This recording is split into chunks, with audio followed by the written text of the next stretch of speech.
It's okay. They got it back working again. Yeah.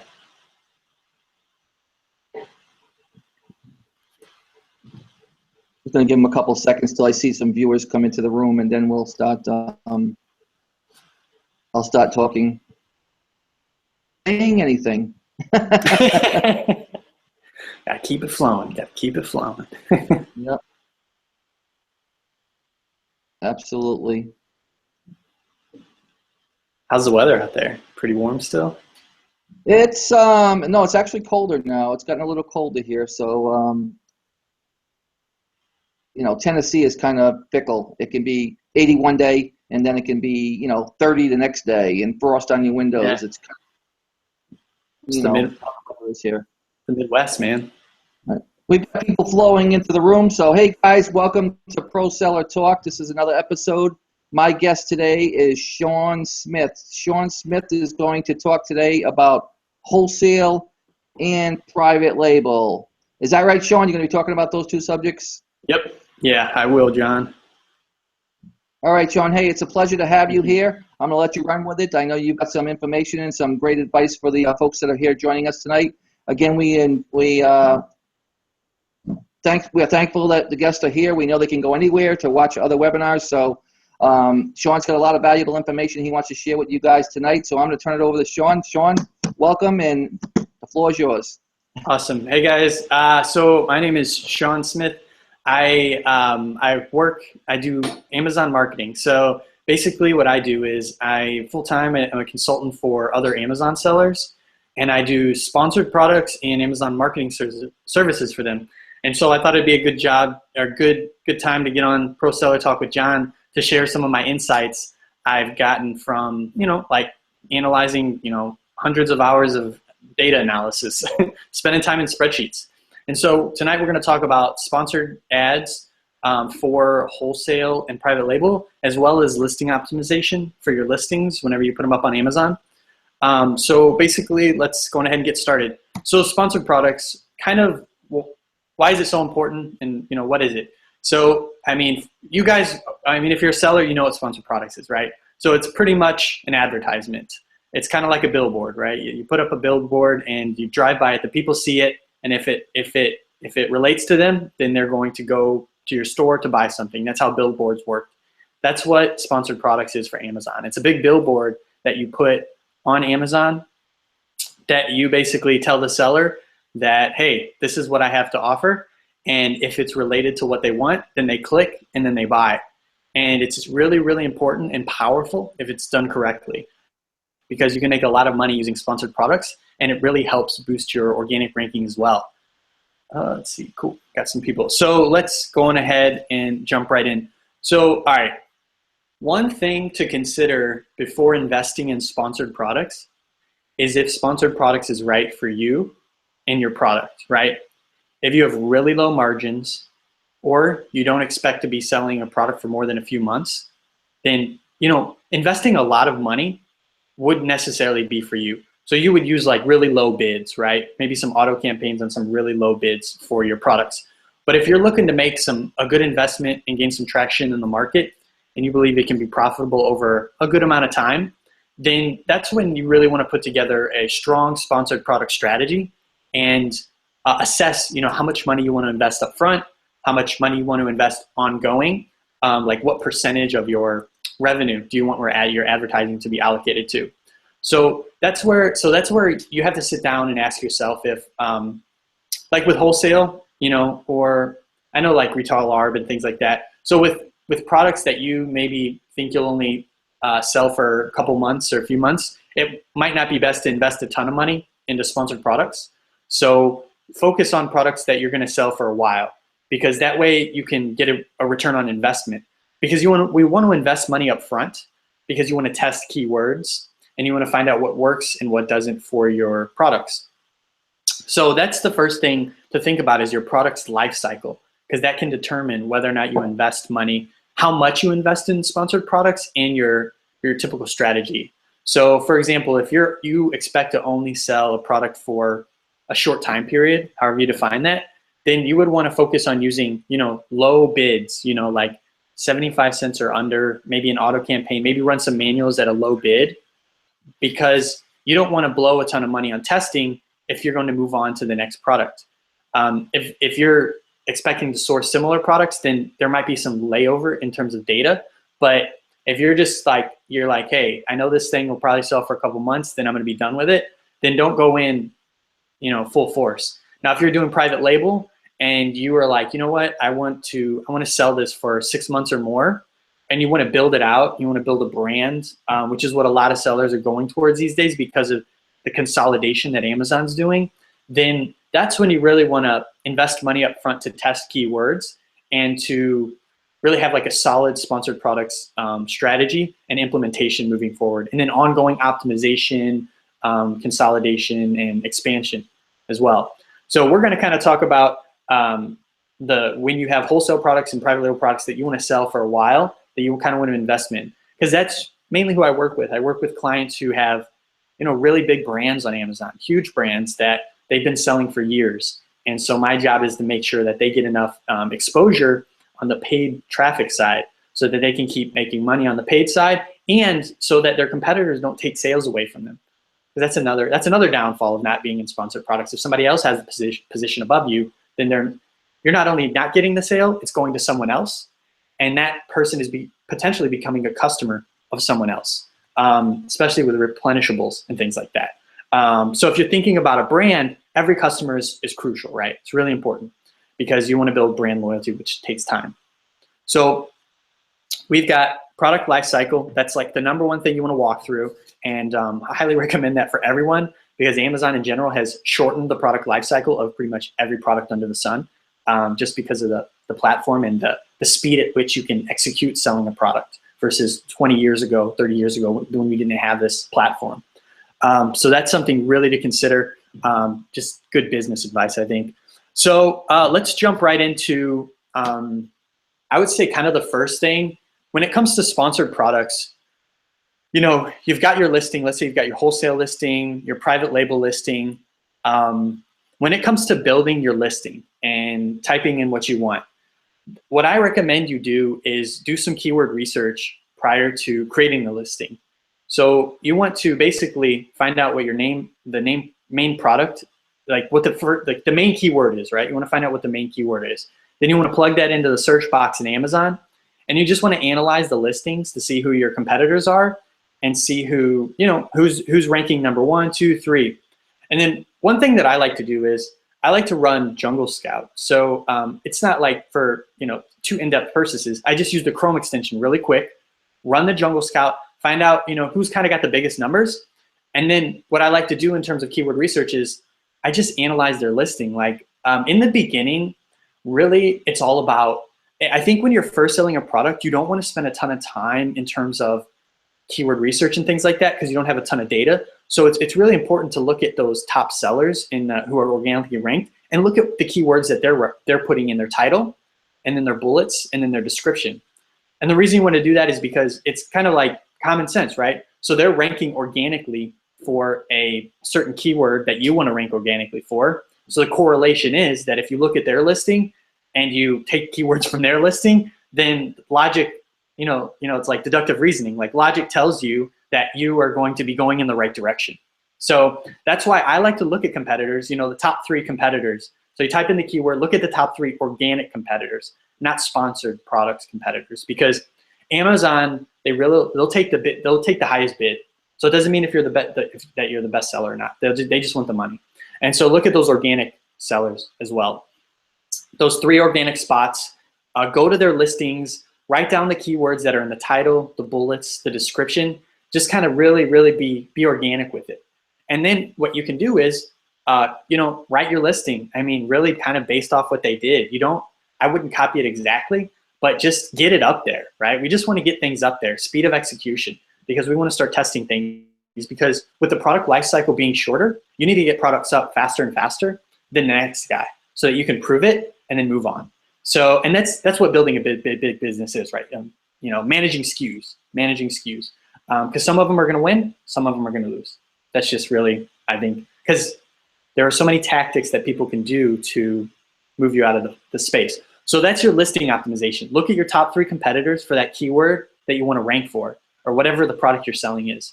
And that's for wholesale, private label, just get it up there, see what happens. And then take those keywords, like the relevant keywords, and then put those on the back end as well. The back end search terms, put those there as well. The top 1 or 2 rows. In general, you're probably not going to have, I know you can do up to 5,000 characters. I've worked with a lot of clients. I find it really hard to fill those up. So don't focus on quantity, focus on the quality of those keywords, because that's really what's going to be important. Also on the back end, try to avoid any brand names as well, because Amazon's kind of cracking down on putting brand names in the back end. So your front end, you got your listing put together based on your top 3 organic competitors, and then you take those keywords that are relevant and you put them on the back end. And then you've kind of got your listing set up. You got it out the door for your wholesale or private label product.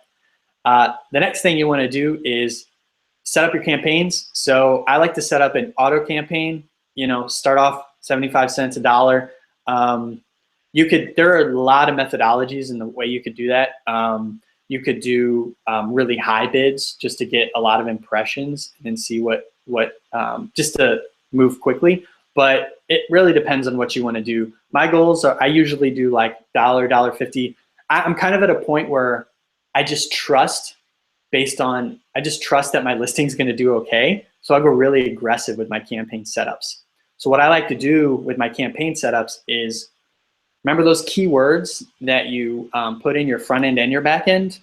I like to bid on those because I'm pretty much telling Amazon what I want to rank for on the front end. So I will also, if I put them in the ads, I can tell them what I want to rank on the back end as well. I like to do that. I usually test things at a broad match, starting at like a low bid. And so, all right, so we've got our listing, we've got our front end and our back end search terms. They should be duplicates, right? Pretty much, right? So just take the front end or whatever, the phrases that you think are gonna rank best for you, and then start a manual campaign, broad, $1. You can start off at 75 and then monitor the impressions. I like to start off low and then work my way up. I just monitor them daily, see how many impressions they can get, and then you'll hit kind of like the stride where things start coming in. So, and then that also tells you, what's really interesting is, so say you've got these relevant keywords you're bidding on broad match, you're doing these 10-cent increments. So I start off 75, $1. If I'm not getting impressions that I want, like if I'm not getting like, I like to shoot for like, I don't know, 1,000 impressions a day. It's really up to what you want. I try to go for as many as possible without draining the budget. And so that's why I do 10 cents. So let's say I do 75 cents. I'll do 10-cent increment, 10-cent increment every day until I start kind of seeing the traction that I want to see. And so you start seeing that traction and you kind of hit that sweet spot and clicks start coming in, and you get to see where that sweet spot is. So let's say you do 75 cents and then you go up to $1.05, and then all of a sudden you're getting a ton of impressions and clicks. Kind of gives you insight into what the average cost per click could possibly be for your market, which is really important because that will determine your A costs as well, the amount you pay per click.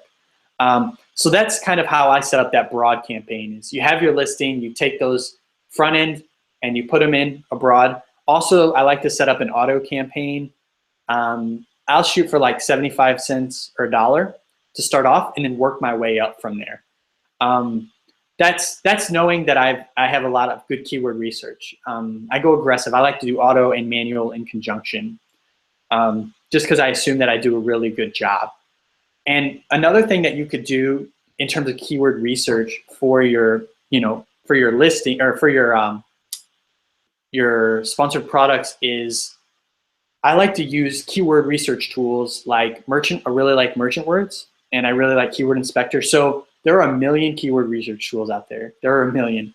I've used probably most of them, and I will tell you there are a lot of duplicates. So I kind of had to really, just for time's sake, really distill it down into the best ones.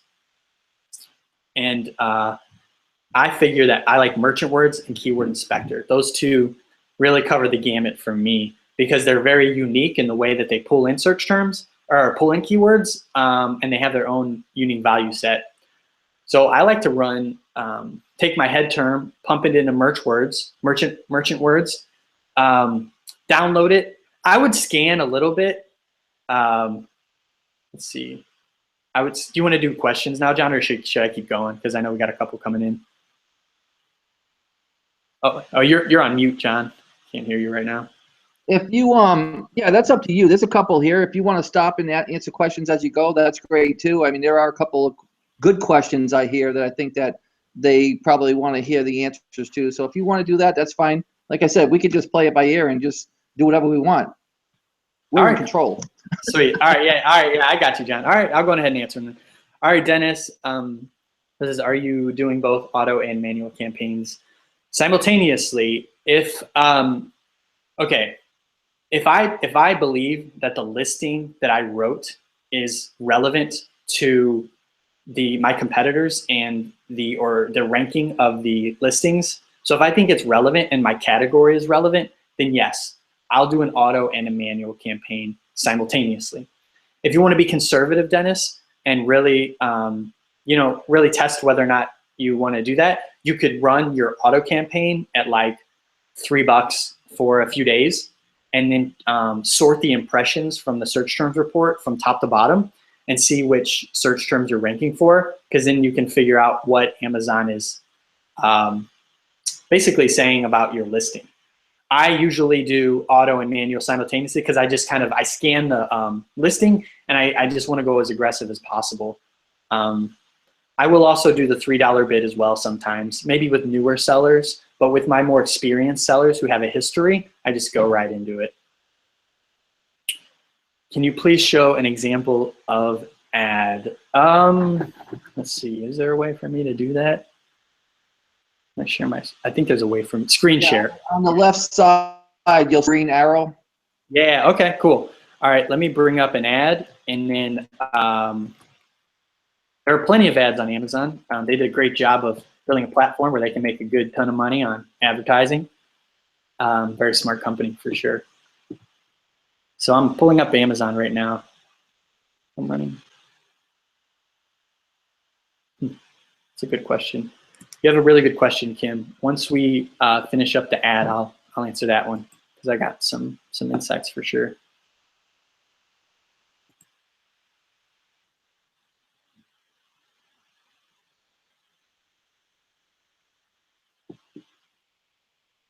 All right, guys, just logging out. Sorry, my computer's a little slow right now. Let's do, we'll do a classic, guys. We'll do a classic here. I'm sure you guys have heard of the garlic press. That one, I think everybody knows. All right, let me share it really quick. I'm clicking, and it should be up in a second. Share. All right, great. Okay, so let's take a look at ads. We'll stick to sponsored products. There are other ads as well on Amazon outside of sponsored products. Everybody see Sean's ad that he has up okay? I can see it perfect. I just want to make sure. Can you guys see it okay?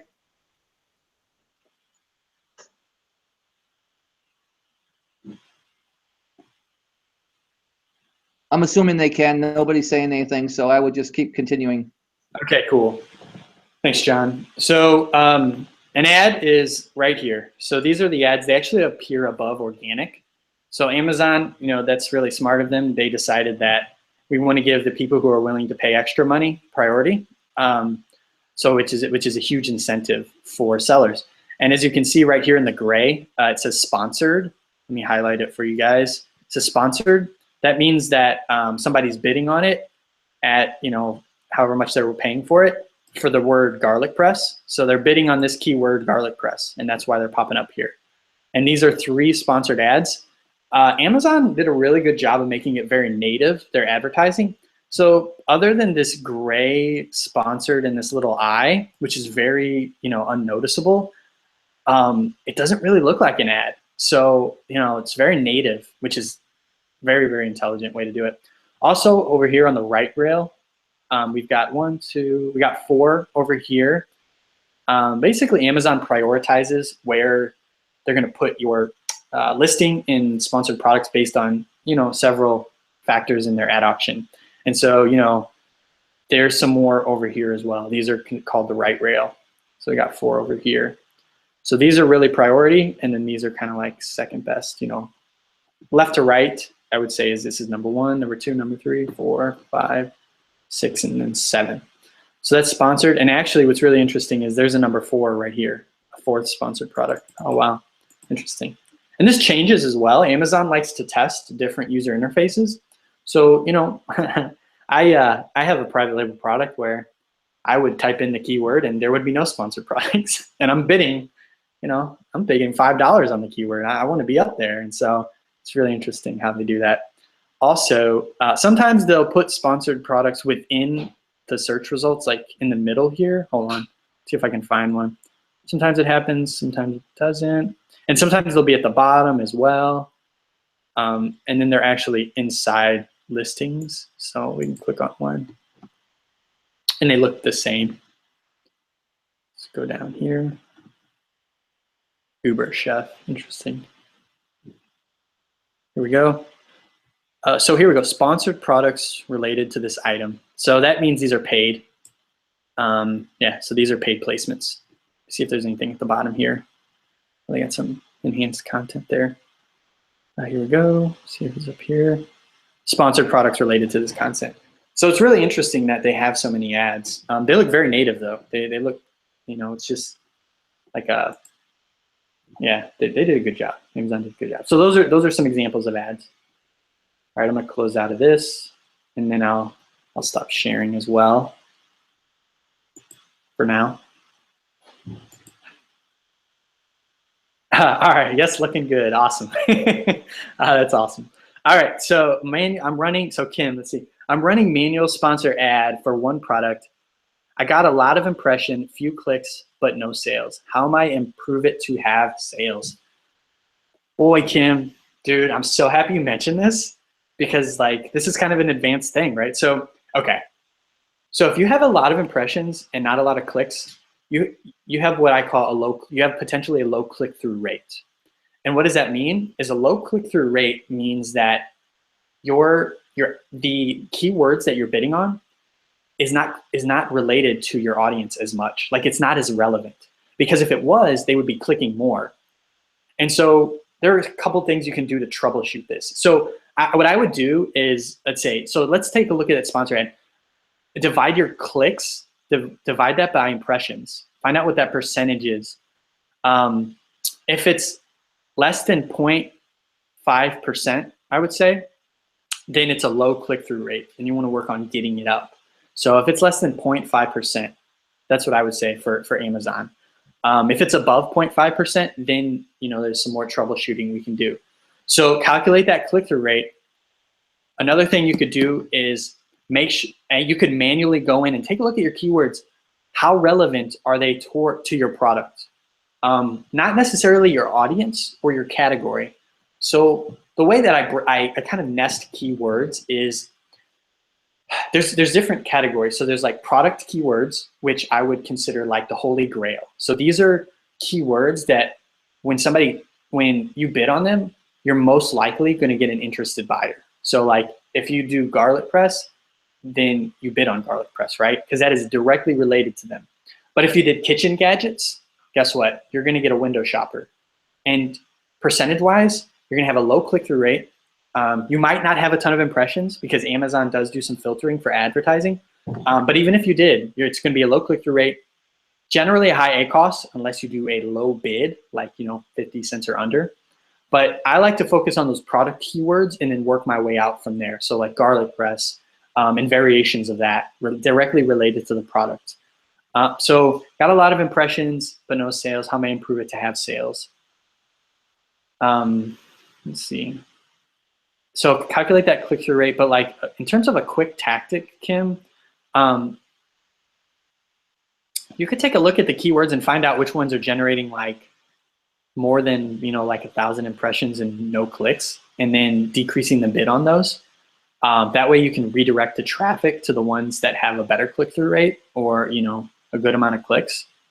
That's kind of how I would do it. I don't know how many impressions and clicks you have, so I can't really comment on sales because it varies from just varies across the board. I mean, you want to look for like a like 5% or higher advertising click-through rate.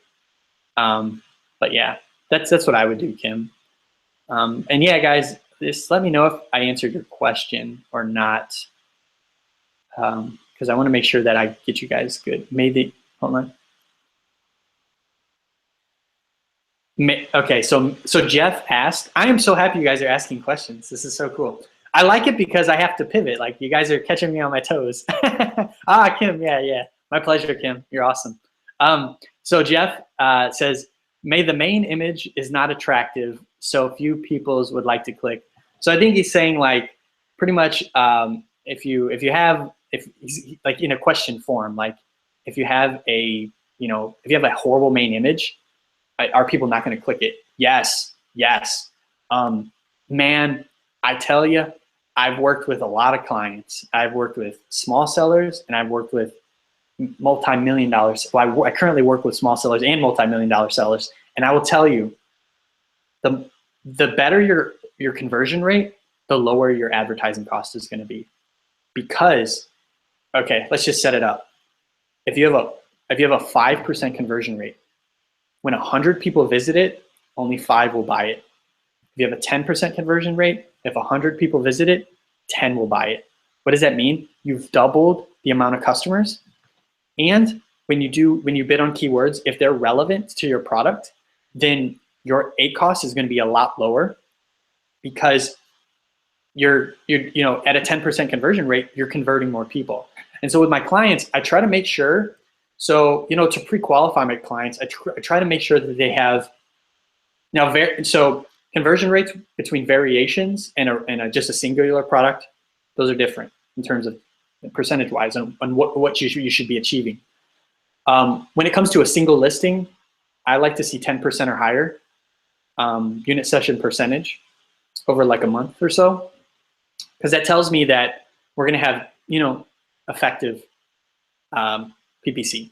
If it's lower than that, then we kind of troubleshoot. So the main image is a good one to troubleshoot.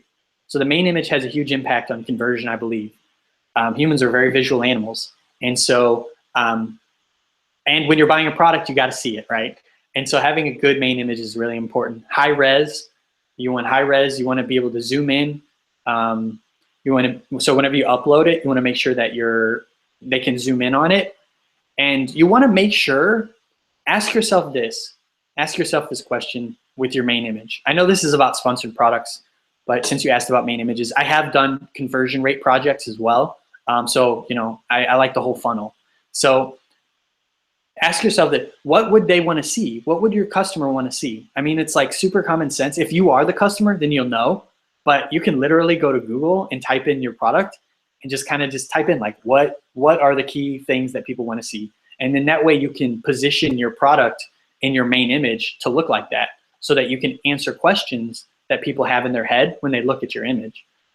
So Jeff, main images are extremely important. I recommend, if you plan to invest long-term, then invest in a good set of images, because it will affect your conversion rate. What is an acceptable conversion rate? Like I said before, for like singular listings, I like to shoot for 10% or higher. 15 or higher is amazing. And then 20 is just like great. PPC is sponsored ads are going to be amazing. For variations, probably like, probably like higher than 5% if you got variations. Yeah, I like to shoot for higher than 5%, because people kind of click around those, right? And people want different colors, and those are a little trickier to handle, because when you have variations, one of two things happens. If you bid on a general keyword, you could get window shoppers if you don't have the variation itself. And for PPC, so all right, Dennis, I just answered your question about an acceptable conversion rate. Let me know if that works for you. If not, please ask just don't hesitate to ask more questions. Conversion rate. So when it comes to product variations and PPC, I do recommend bidding on the general keyword. So let's say you've got like 3 variations of a garlic press. I know we're going to do the garlic press here. 3 variations like red, blue, green. You could bid on all of them. Set up a group where you do garlic press that runs traffic to all 3 of them, but then also break them out into bidding on the red one with the red color, the blue one with the blue color. I'm telling you, man, that works like magic for the most part. That really, really works well for my clients because it takes more time. I do a lot of like automating of things, so I can usually do them pretty quickly. But it does take more time, but it pays off in the end because you're driving traffic straight to the person who wants that color. It's just amazing. Sorry. Thanks for your answer. You're welcome. All right, you're welcome, Jeff. You're welcome. Thank you guys for asking. All right, cool. So no more questions at the moment. Keep them coming, guys, if you want. Okay, so selecting keywords, we talked about merchant words and keyword inspector. I like the reverse ASIN. Basically, you type in your like garlic press, you go to the number 1 organic or number 2 organic, pull their ASIN and go over to keyword inspector, and you can do what they call a reverse ASIN, and that pulls all the keywords that product has ranked for, and so you can bid on those as well, which I like to do. And in terms of selecting keywords, another thing to think about is search volume. So I come from an SEO background, so search volume is really important to a lot of the work I did. Keep in mind the search volume as well, because a lot of people just because your keyword is like good and it's targeted doesn't necessarily mean there's actual search volume around it. So make sure Merchant Words does a decent job of giving search volume estimates. So they're just estimates, but that's all you need, right? Because it's comparative. And so like if you type in your main keyword and you've got a list they're going to generate a list for you with search volume. It's a relative comparison. So this keyword relative to the other one. And so you can get that relative estimated monthly volume. Also, that affects how many impressions you're going to get, right? So if you have 100,000 search volume and then you have a keyword with 10,000 search volume, you should expect that you get more impressions by bidding on the one with the higher search volume because more people are going to search for it on Amazon. And that will result in more clicks and potentially more sales as long as it's relevant. So that's kind of how I do things that's how you determine demand on Amazon is search volume. So when you're doing that Merchant Words research and you type in that keyword, look at the search volume, and then that'll give you some insight onto how much impressions and clicks. Because some people come to me and they'll say, I got low impressions. And then I'm like, increase the bid, right? That's what you do. You increase the bid. But you can increase the bid all day if you've got a search volume of 10 and you're going nowhere. So, pump that into, take that keyword, bump up the bid. And if nothing's happening, you can take that keyword to Merchant Word and see how much they estimate. And if it's like 100 a month, I mean, that's nothing. And then you can move on, right? The whole point of this game is to quickly diagnose a problem and then move on. That's the best way to do it. Cool. So we've got search volume equals demand. Relevancy, make sure your keywords are very relevant to your product because that increases your click-through rate, and that also and that in turn should increase your conversion rate as well. So it's kind of like a funnel. So make sure your keywords are very relevant to your product. I have clients who will come to me and be like, let's bid on holiday keywords. Let's bid on keywords were back to school keywords. And I'm like, I don't know, man. I usually advise not to necessarily do that. If you do it, if you do decide to do this, which, going ahead and test away, I recommend a broad match at a 30-cent bid and then work your way up from there. That's what I recommend for those holiday keywords or more general keywords because they're just not as targeted, man. And you're just not going to drive the qualified, what they call qualified traffic that you need. It's good to test and play around with unless your product is directly a holiday product. Like if it's for Father's Day, well then you can bid on that and you'll most likely get some conversions. But even then, you want it to be the product. So yeah. All right, Chris. That's a really good question. So Chris asked, how do you deal with Amazon's tweaks with PPC algorithms? Do you ever just stop a campaign and start over? How do I deal with their PPC campaigns? How do I deal with it? I basically, testing shows that they do it at the beginning of the month. So I just prepare for it at the beginning of the month. I just make sure that, all right, another algorithm coming up at the beginning of the month. So, I put it in my calendar, I know what's going to happen. I don't usually stop campaigns. I keep them going because, if you have a sales history and you have a history, some testing from some other PPC consultants show that Amazon favors campaigns with a history of sales and clicks and things like that. So I keep campaigns because what you can do is you can pause keywords, you can decrease bids, you can pretty much change the campaign, right? You just have to go in and do it a bit more manually. So I keep them. I don't just stop them and start over. I'd rather. It takes a little more time can take a little more time in the beginning, but I'd rather kind of build on top of what I have than start over. I do that with clients too, build on top of what I have, because starting over is just a pain in the neck. And you've got history, Chris. You've got data with that campaign. So use that data to your best abilities. But yeah, those algorithm changes, they're no fun. Yeah, they're no fun. Let's see here. All right, so what did I want to talk about next? Talk about a little bit of setup. I guess we'll talk about like match types. I'm not sure how familiar you guys are with match types, but I think I could shed some light on how I think of match types and how I use them to my advantage. Because match types at their core are supposed to be used for different things. And it's how you look at them.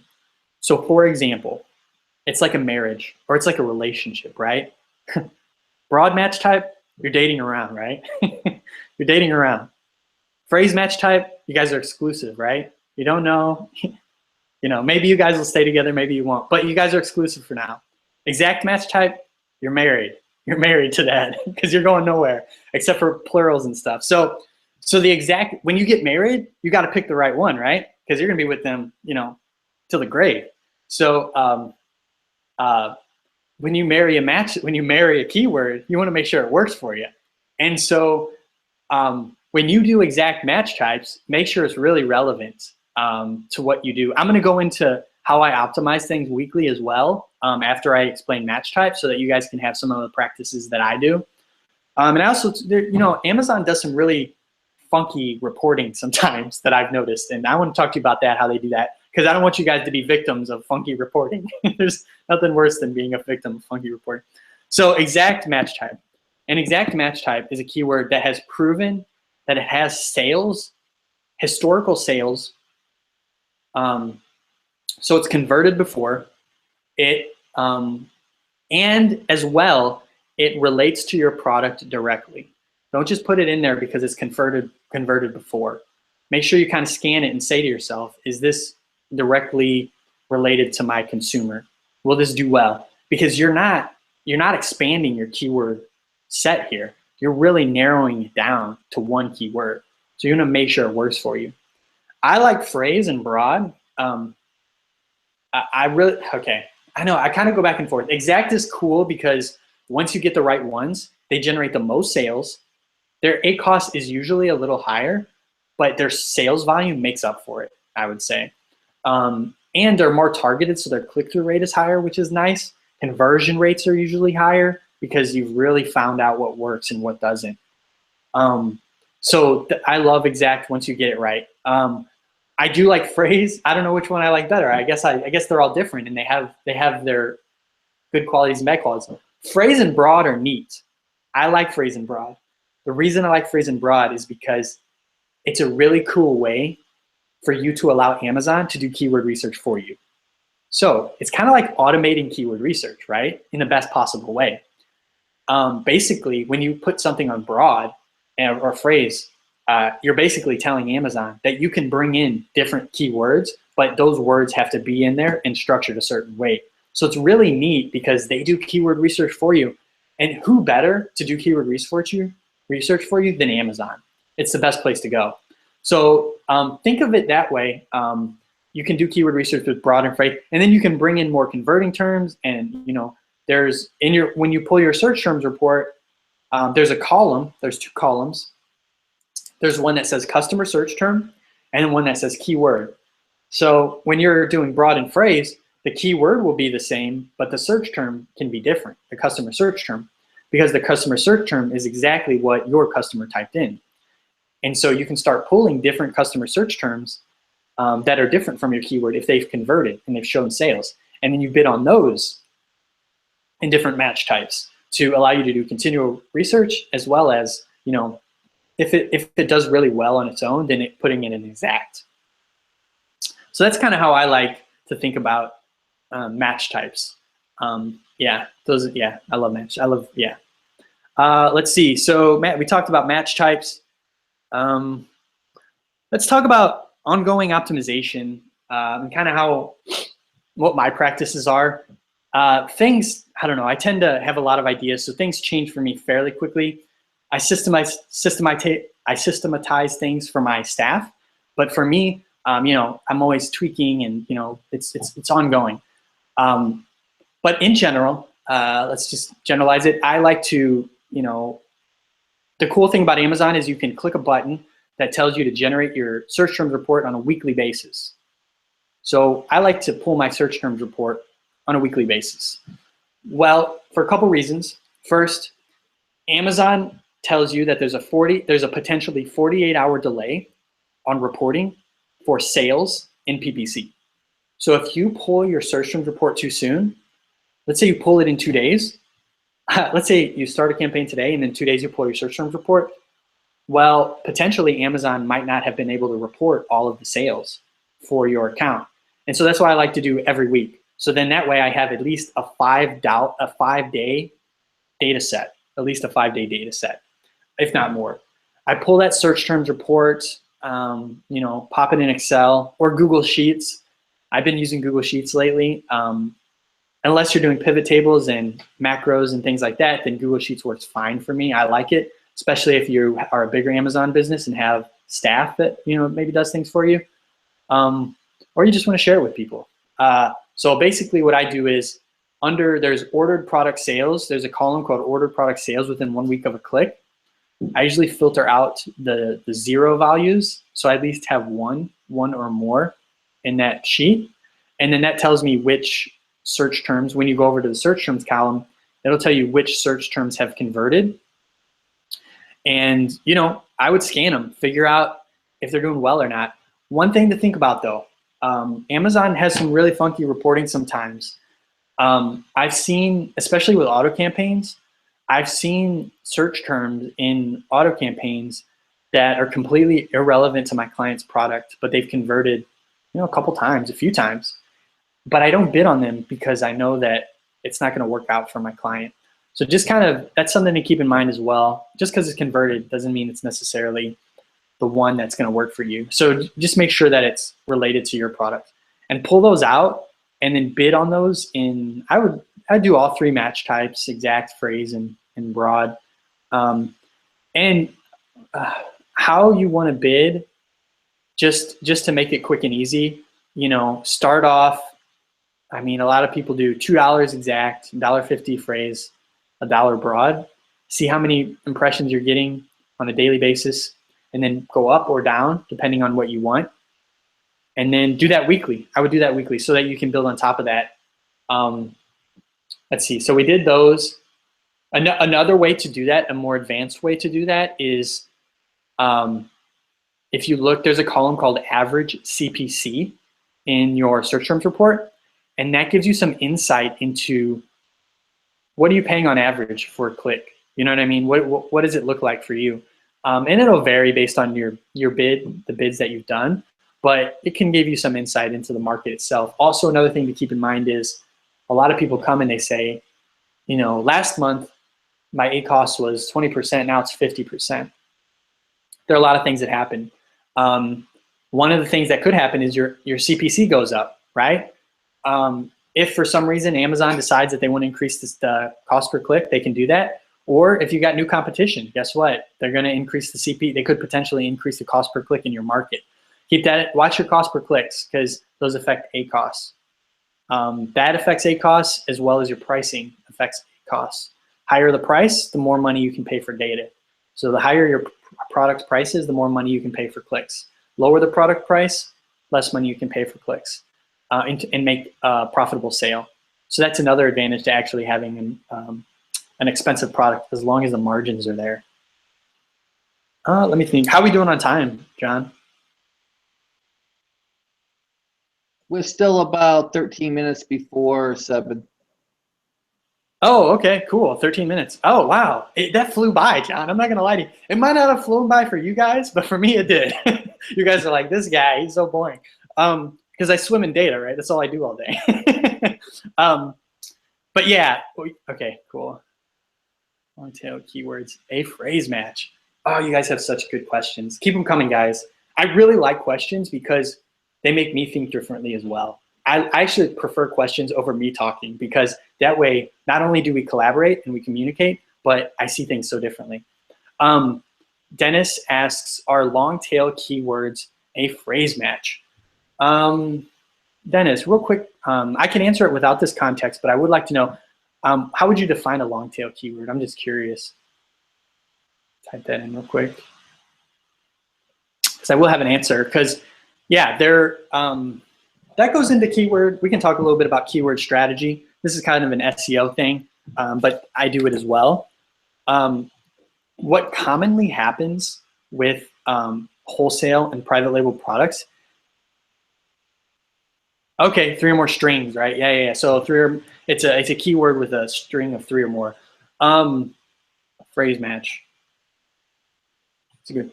Long tail keywords. If we're defining long tail as 3 or more words, and it's like really directly to your product, a phrase match. I would just do all 3 of them. I'll be honest. You're probably going to get the most impressions on the exact and then the phrase next.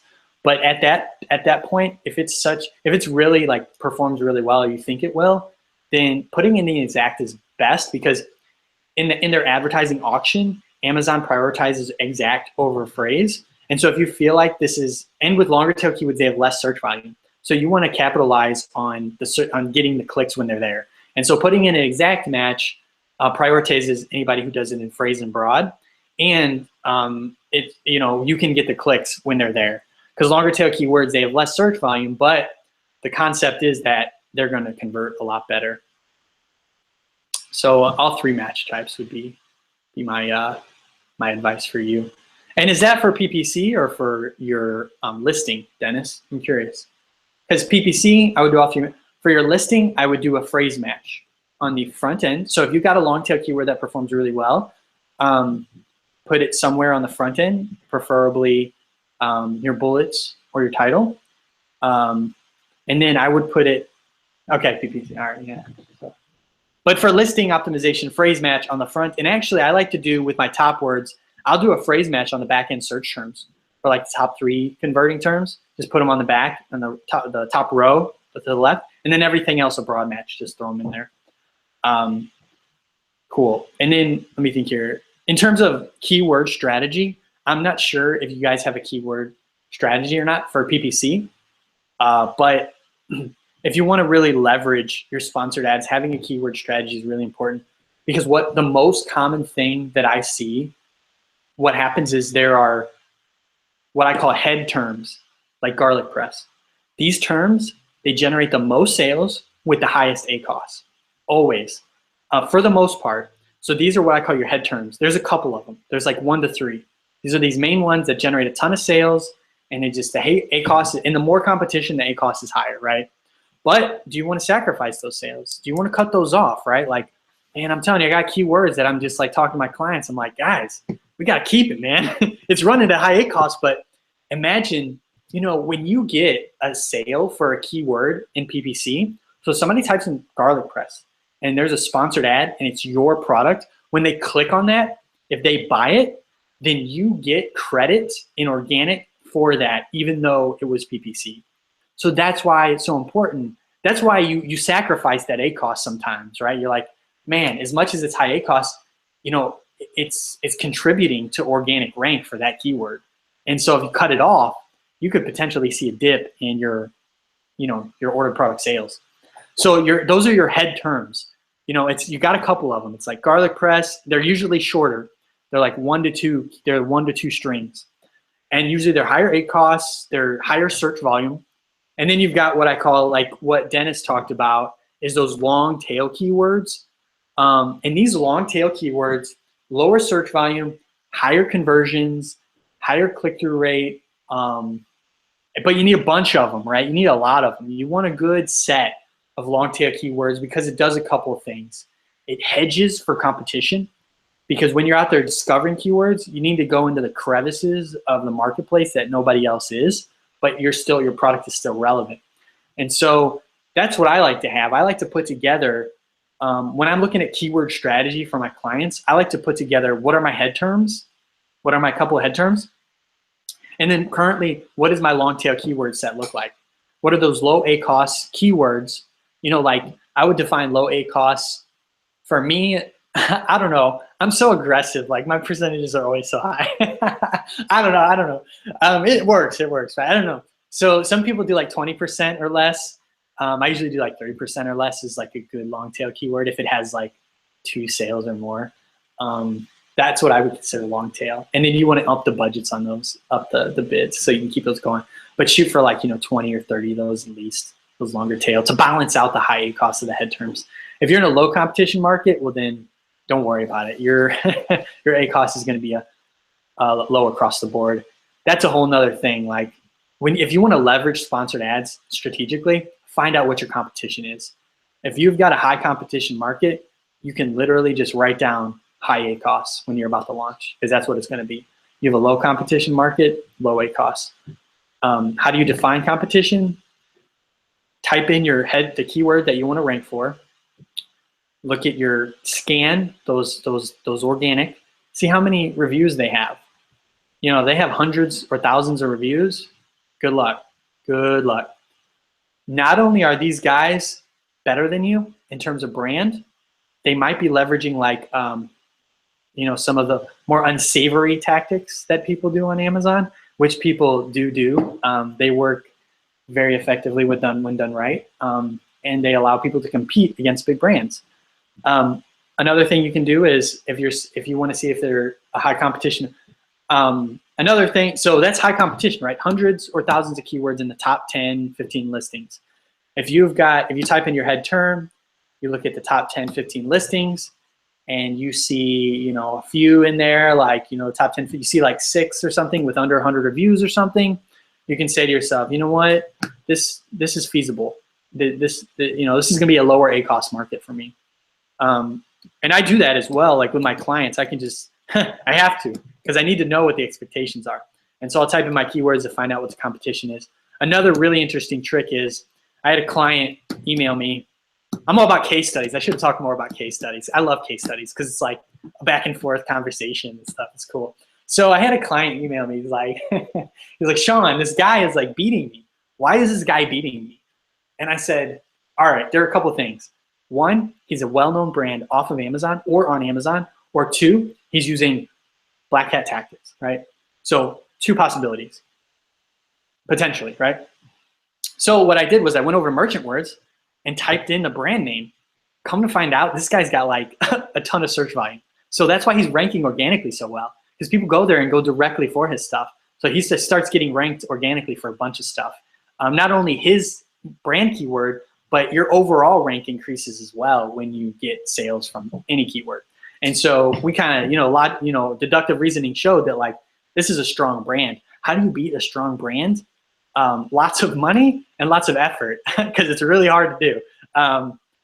Or you have a unique selling proposition. Your product has a unique selling proposition that you can then sell.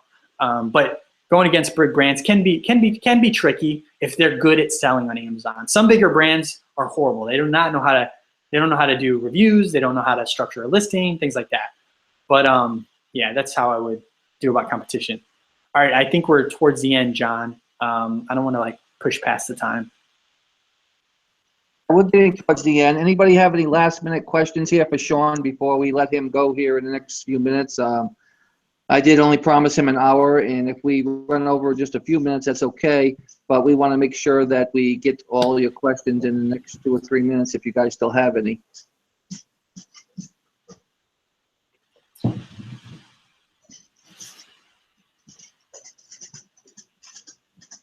I answered them all. I think I think you not only answered the questions. I think what you did is you put a lot of information overload, I guess is the word out that I will use, into their heads. So I think they're processing more so than having questions, and I think there's a lot of processing go on. Cool. Oh, cool. Awesome. Yeah. Yeah, we're gonna get to that. Not right this second, Jeff. You're stealing my the thunder here at the end. That's my ending where I say, hey, Sean, if they want to reach out to you, how do they get in touch with you? We're getting there. Give me a couple more minutes. I love it, dude. I love it so much. It's so cool. Oh man, it's so cool. Jeff's like, give it to me now. That's awesome. That's so cool. Yeah. Do you want to do that, the outro, or do you want me to handle that, John? No, I'm gonna do the outro, and then I'm gonna let you answer Jeff and the other ones that want to know how to contact you. So first of all, it was a pleasure having you here. I enjoy doing these Pro Seller Talk webinars. I love to bring value and good quality information to the people that listen to my webinars. I appreciate you guys all. As always, I know that you guys can be other places listening to other things, and the fact that you came here to listen to Sean tonight, I do really appreciate that. I'm humbled by the experience that you're here listening to Sean and his valuable information and insight that he has. Let's give my guest the last word, and at the end of Sean thanking you and talking about appreciate your appreciation for listening to him tonight, he will give you information on how you can contact him if you want to contact him in the future, and how you can actually do that. So Sean, again, it's my pleasure. God bless. I appreciate you being here. It was an honor. And if you want to have the last word, it's all yours. Okay, cool. First off, before I outro, John, you're amazing. Thank you so much. I want to thank you. I want to thank Carla, and I want to thank my friend Aaron for getting me in touch with you guys and getting us connected. So I want to give a big shout out to them because they're amazing and just I don't know, super humbled and speechless. So thank you, and thank the audience for coming. Like John said, I mean, I'm just gonna you guys could be anywhere, like you said, and it's amazing that you're here. And I hope I just hope I brought some good value, and that really I like to bring information that you not only helps you, but like you can take a tactic or two and go implement them, and then pull some data and test some stuff. Because that's what it's all about, man. To contact me, I have, I'll type it in the chat box if that's okay, my email address. Is that okay, John? Yeah, whatever you want to do. Cool. So Sean@junglehustle.com. Jungle Hustle is my the company I run and website.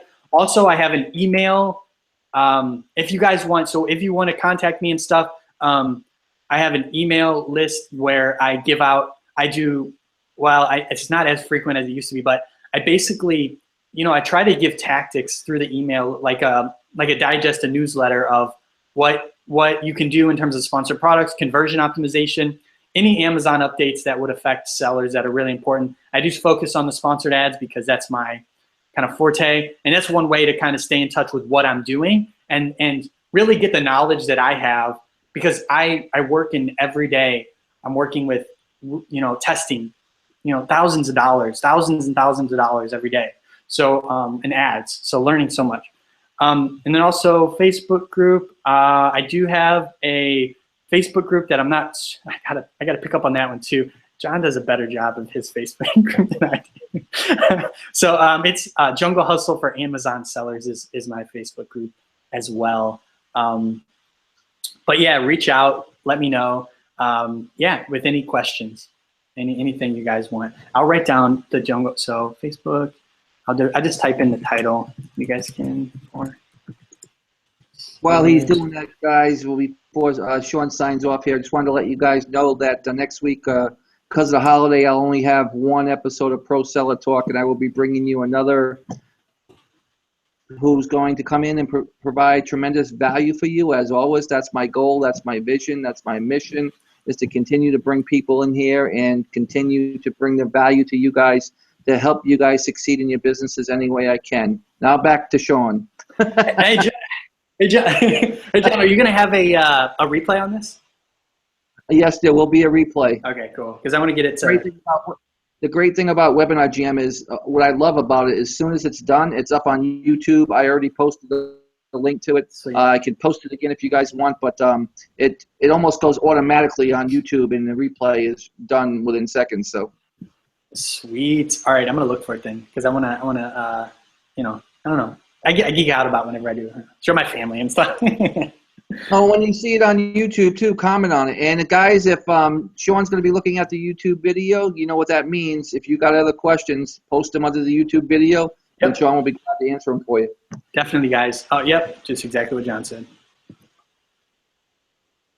Cool. We're going to sign off here. Sean gets the last word, and then you guys will have a great night, and I hope you guys have a wonderful Thanksgiving.